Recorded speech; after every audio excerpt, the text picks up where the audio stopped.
श्रावण मास में शिवजी को जल चढ़ाने के बारे में तो सभी जानते हैं, लेकिन क्या आप कांवड़ की पवित्रता और महत्व से जुड़ी इन बातों को जानते हैं कि लोग क्यों कांवड़ के साथ जल लेकर लंबी यात्रा तय करते हैं? आखिर किसने इस विधि की शुरुआत की थी? कुल मिलाकर ये कांवड़ यात्रा है क्या? नमस्ते, मेरा नाम है अभिनय और आप देखना शुरू कर चुके हैं द न्यूज वाला नेटवर्क। देखिए, पौराणिक मान्यता है कि सावन के महीने में ही भगवान शिव का माता पार्वती के साथ पूर्ण मिलन हुआ था। कहा जाता है कि इस माह में भोलेनाथ को मनाना बहुत आसान होता है। इस कारण हर भक्त तमाम तरीके आजमाकर महादेव की कृपा पाने का प्रयास करता है।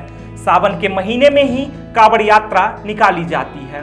कांवड़ यात्रा के दौरान शिव भक्त गंगा नदी से पवित्र जल भरते हैं और लंबी यात्रा करके शिव जी को जल अर्पित करते हैं।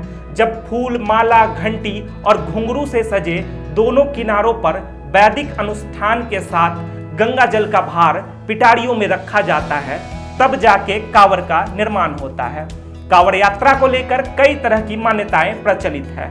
कहते हैं सागर मंथन से निकले 14 रत्नों में हलाहल विष भी था।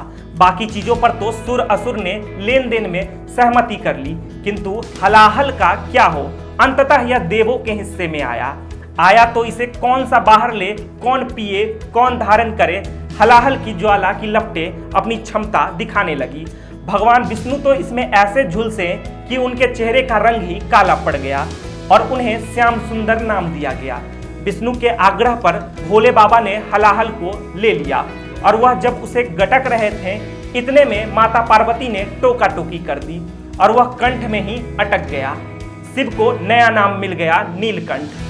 भयंकर विष को कंठ में धारण कर शिव छटपटाने लगे और तन मन को शांत करने के लिए हिमालय की ओर भागे।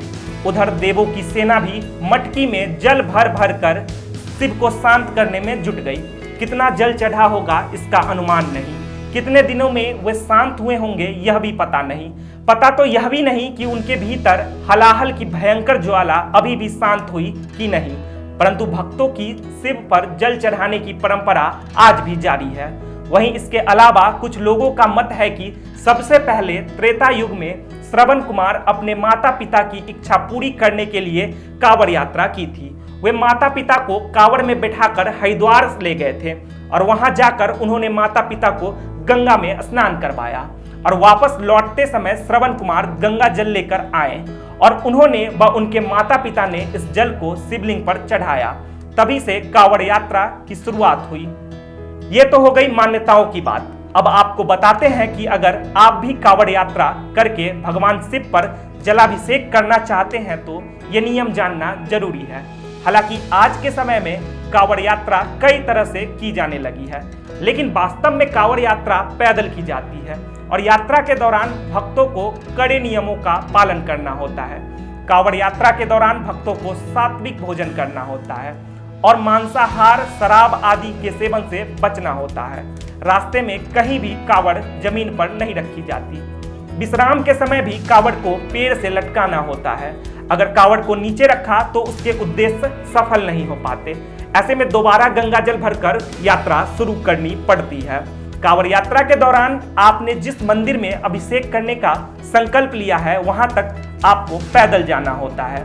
कहा जाता है कि कांवड़ यात्रा नियमों के साथ पूरी करने पर मन्नत जरूर पूरी होती है।